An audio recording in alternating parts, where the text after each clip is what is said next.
ketika berbuka puasa, manakah yang didahului? Apakah membatalkan puasa dengan memakan sebiji kurma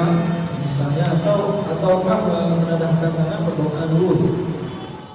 Antara Allahumma laka sumtu ngan jim'i atau pajuh kurma atau awai tipegah saat yang kan kubur iban Tuhan tahun kubur tu tadi baca doa oleh najil lahum karena biasa waktu tak puasa tak buka oleh baru juga Allahumma laka sumtu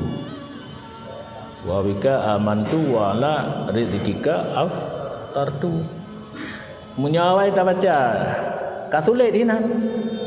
wa ala rizqika aftartu atas rezeki yang drone bi kaluh lu buka padahal golok Allahumma laka sumtu yang kajelah ya Allah karena drone dan puasa keria dan sebagainya wabika amantu ngendron kalau beriman kaji leh yang bawa ala rizqika aftartu rezeki yang drone bi kalau buka apa tahu no sedangkan golong maka puasa hukumnya balik juga jibi le mubacut ada kala pajuh kurma mubacut baca doa oleh apa saja jak semayang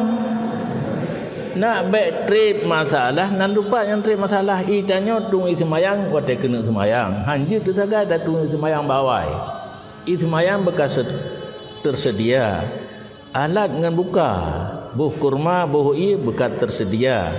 pahitama wate ji ada kala paju kurma sini langsung kamat semayang jamaah rumah ruinang kasiya mandum jadi berbuka puasa didahulukan berbuka kemudian baru berdoa langsung salat apakah tidur apakah berjamaah sampai lihabu